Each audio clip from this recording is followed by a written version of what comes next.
جب آئے گی، لیکن وہ لمحہ کوئی قیامت سے کم نہیں تھا کہ جب باب حسین کو کربلا کے میدان میں 10 محرم الحرام کو شہید کر دیا گیا۔ اس کے بعد یزیدیوں نے امام حسین کے جتنے کچھ شہداء تھے 72 لاشیں زمین پر پڑی ہوئی تھی، تو یزیدیوں نے ان 72 لاشوں کے اوپر گھوڑوں کو دوڑا دوڑا کر کے جسم کو ہڈیوں کو چور چور کر دیا تھا، یہاں تک کہ ان یزیدیوں نے اپنے خامد کو اور ان کی طرف سے جو جنگ میں شامل تھے، وہ جو مرے ہوئے تھے زمین پر پڑے تھے، ان کو نہلا دھلا کر کے کفن دفن دے کر کے کربلا کی سرزمین سے روانہ ہونے کا وقت آیا تھا کہ وہ محرم الحرام کی 13 تاریخ کو شام کا وقت تھا۔ یزیدی لشکر میں سے کسی نے آگے بڑھ کر کے کہا، اے سجاد، امام زین العابدین، سفر کی تیاری شروع کر دیا جائے۔ حضرت امام زین العابدین فرماتے ہیں مسافروں کی کوئی تیاری نہیں ہوا کرتی ہے، جس وقت سفر کا وقت آ جاتا ہے تو مسافر اپنے سفر کی منزل کو طے کرنا شروع کر دیتے ہیں۔ اسی لمحات میں کسی نے آ کر کے بڑے زور اور جذبے کے ساتھ میں یزیدیت کی طرف سے کچھ نازیبا باتیں کہتے ہوئے امام زین العابدین کی شان میں گستاخی کیا۔ امام زین العابدین فرماتے ہیں، یاد رکھنا ابھی کربلا تھا، ابھی تک کربلا تھا اور کربلا میں صبر تھا، اب کربلا کا وقت ختم ہو چکا ہے، صبر کا بھی وقت ختم ہو چکا ہے۔ یاد رکھنا یزیدیوں، یہ 22,000 کا لشکر کربلا میں تھا جو میرے باپ کو شہید کیا ہے۔ یاد رکھنا میں اس علی کے گھر کا پلنے والا شیر ہوں، 22,000 نہیں 22 لاکھ کا تم لے کر کے لشکر کھڑے ہو جاؤ تو امام زین العابدین تنہا تمہارے لیے کافی ہے۔ جس وقت امام زین العابدین نے یہ اعلان فرمایا تھا تو کربلا کا واقعہ ختم ہونے کے بعد 13 محرم کو شام میں یزیدیت کے اندر ایک لرزہ طاری ہو گیا تھا کہ واقعی میں ابھی بھی حسینیت کی فوج میں جو ایک 14 سال کی عمر میں امام حسین کا بیٹا جسے امام زین العابدین کہا جاتا ہے، امام سجاد کہا جاتا ہے، اس کی آواز کا یہ عالم ہے۔ واقعی میں اب اس کے ہاتھ میں تلوار آ گئی تو وہ 10 محرم کا واقعہ تو چھوڑیے، یہاں پاس میں دوسرا 10 محرم کا واقعہ برپا کر دیا جائے، ایسی آواز آتی تھی۔ بہرحال یزیدیوں نے امام زین العابدین کے ہاتھ اور پیر میں بیڑیاں ڈالی، گردن میں ایک توق ڈالا جو کہ کوئی گولا سا چکری کی طریقے سے ہوتا ہے، اس کو گردن میں ڈالا، ہاتھ میں بیڑیا، پیر میں بیڑیا ڈال دیا۔ جب چلنے کے لیے کہا گیا تو امام زین العابدین رضی اللہ تعالیٰ جھک کر کے چل رہے تھے۔ کیوں جھک کر کے چل رہے تھے؟ کہ جو گلے میں توق ڈالا گیا تھا وہ اتنا وزن تھا کہ آپ سیدھا کھڑے نہیں ہو سکتے تھے، بلکہ جس طریقے سے آپ نماز کے حالات میں جب رکوع کرتے ہیں اس حالات میں ہوتے ہیں، امام زین العابدین اسی حالات میں کربلا سے لے کر کے مدینے تک پہنچے۔ اسی حالات میں جب یہ قافلہ گزرتا رہا ہے، راستے طے کرتا رہا ملک شام کی طرف، تو ایک ایسا مقام آیا کہ جہاں پاس میں یزیدیوں نے اپنا خیمہ لگایا۔ 13 محرم الحرام سے لے کر کے سفر یہ چلتا رہا جا کر کے 27 محرم کی تاریخ کو خیمہ لگایا گیا۔ وہ ایک ایسا خیمہ تھا کہ اس خیمے کو لگانے کے بعد یزیدیوں نے جو امام حسین کے ساتھیوں کے 72 نیزے پر 72 سر لے کر کے چل رہے تھے، ان سروں کی حفاظت کے لیے ایک ایسے بندے کو مقرر کر کے رکھا تھا کہ جب رات کا وقت ہو، پڑاؤ کئی پاس میں بھی ہو تو ایک شخص ان سروں کی حفاظت کرے. ان سر کی حفاظت کرنے کے لیے ایک چوکیدار چن کر کے رکھا ہوا تھا. تو وہ وقت جب 27 محرم الحرام کی تاریخ آئی تو ایک ایسے مقام پر اس نے اپنا پڑاؤ ڈالا, خیمہ لگایا. اس سے پہلے بھی اس کے خیمے لگ چکے تھے. ان خیمے لگنے کی جو حالات تھی, جس کو پہرے دار بنایا تھا, اس نے تمام یا واقعات کو, پچھلا واقعات کو دیکھتا رہا, لیکن اس کے دل کے اندر ایک کھٹک پیدا ہو رہی تھی کہ آخر اس قدر کیسے ہو سکتا ہے کہ جس کے تن سے سر کو جدا کر دیا جائے, جس کے جسم میں جان باقی نہ ہو اور جس کے سر سے دھڑ لگا نہ ہو, تو کیا واقعی میں اس کے سروں سے قرآن کی آواز آیا کرتی ہے یا کہ قرآن کی تلاوت کیا کرتے ہیں. اسی چیز کو دیکھنے کے لیے وہ بڑا حیران و پریشان تھا. 27 تاریخ تک اس نے رات کو نہیں سویا, جس کو یزیدیوں نے پہرے دار بنایا تھا, جہاں خیمہ لگایا جاتا تھا. رات کا وقت ہوتا تھا, اس کو پہرا دینے کے لیے رات کو مقرر کیا گیا تھا. سارے فوج کے لوگ سو جائیں, تم سر حسین کی حفاظت کرنا, اس کے لیے اس کو لگایا گیا تھا. تو وہ 27 تاریخ کا واقعہ کہ جب خیمہ لگایا گیا, شام کا وقت تھا, کرسی پر ایک شخص بیٹھا ہوا پہرا دے رہا تھا. 72 نیزوں کو جو سر تھے, ان سروں کو ہر ایک بکسے میں, چھوٹے چھوٹے بکسوں میں رکھ کر کے تالے سے بند کر دیا گیا. اس رات کو جب تالے سے بند کیا گیا, حضرت سکینہ رضی اللہ تعالی رات کی تنہائی میں اٹھتی ہے, جا کر کے دیکھتی ہے کہ ایک شخص ہے جو جاگ رہا ہے کرسی پر بیٹھ کر کے اور ہم سب کی حفاظت کر رہا ہے. حضرت سکینہ اپنے قدم کو آگے بڑھاتی ہے, اس شخص کے قریب جاتی ہے. اس نے بھی یہ ارادہ کیا تھا کہ اس سے پہلے کربلا سے لے کر کے یہاں تک پہنچے ہے, یہ سکینہ رات بھر چکر لگایا کرتی ہے, رات بھر سوتی نہیں ہے. حسین کی سکینہ آخر ماجرا کیا ہے؟ اس نے دل میں ارادہ کیا کہ آج میں اس کے حالات کو دیکھ کر کے رہوں گا اور جان کر کے رہوں گا. حضرت سکینہ جب رات کی تنہائی میں چکر لگاتی ہے, اس شخص کے قریب جاتی ہے جو کہ یہ حدیث وہ خود روایت کرتا ہے, اس کو بیان کرتا ہے, جس کو یزیدیوں نے پہرے دار بنایا تھا. اس کا خود کا کہنا ہے کہ جب رات میں سکینہ آئی ہے میرے پاس, مجھے دیکھنے کے لیے میں سو رہا ہوں کہ جاگ رہا ہوں.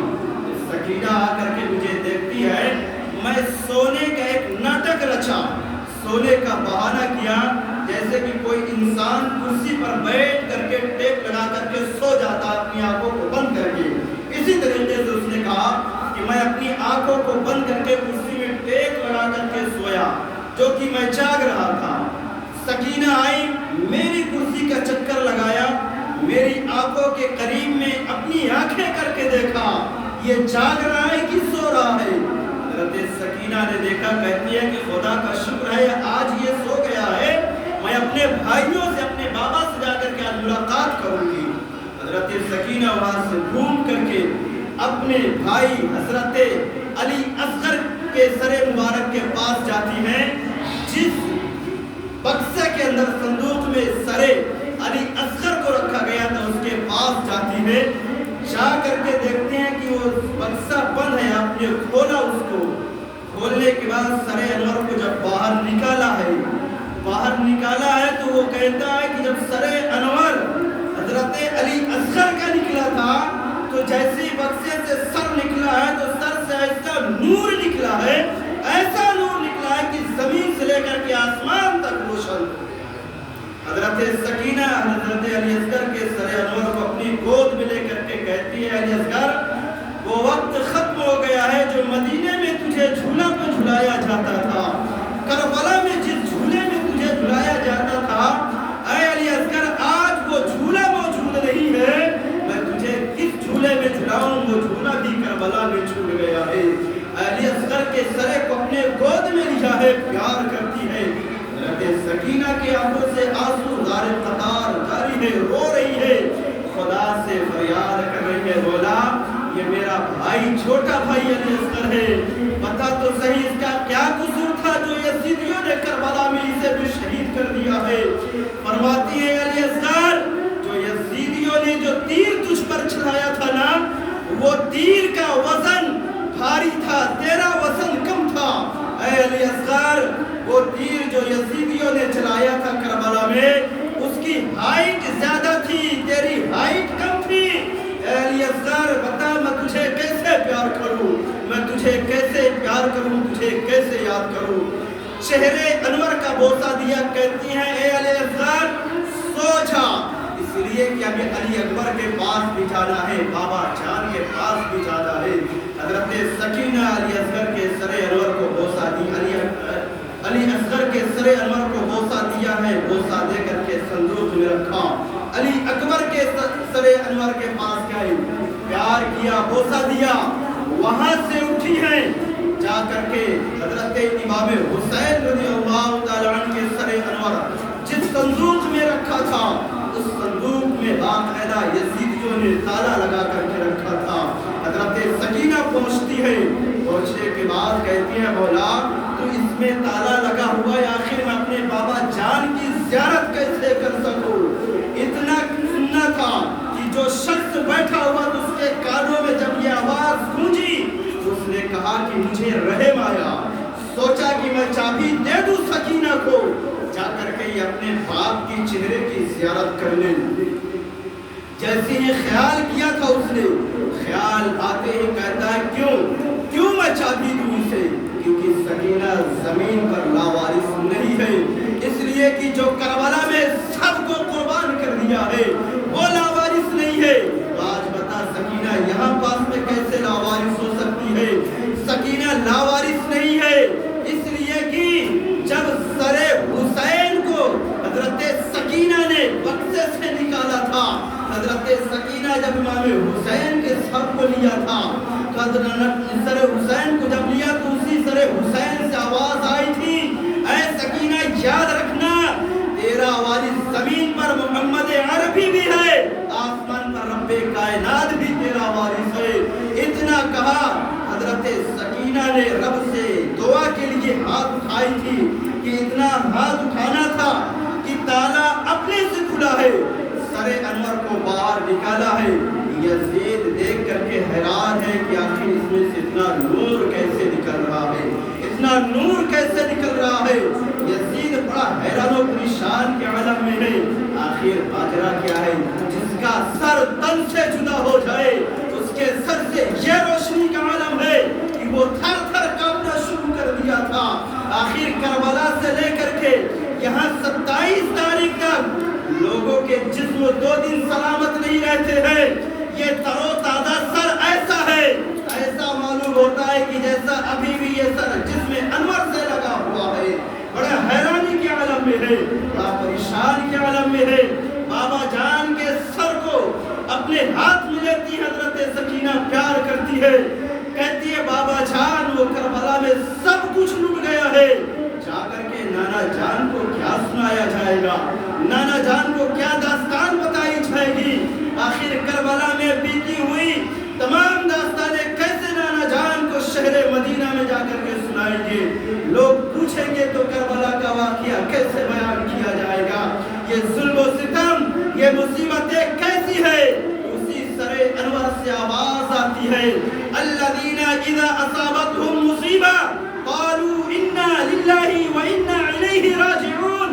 اے سکینہ یاد رکھ، زمین پر بھی تیرا رہبر ہے، آسمان پر بھی تیرا رہبر ہے۔ یہ جو ظلم و ستم ہمارے ساتھ کربلا میں ہوا ہے یہ صرف ہم پر ہوا ہے، ہمارے بعد آنے والوں پر ایسا ظلم نہیں کیا جائے۔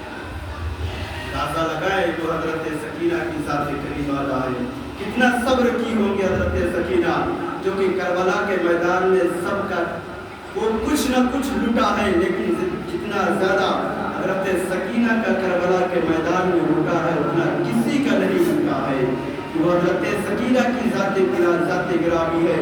جب قافلہ آگے چلنا شروع کیا، صبح کی سفیدی نمودار ہوئی، قافلہ روانہ ہوا، ایک ایسے مقام پر پہنچا جہاں 2 شخص،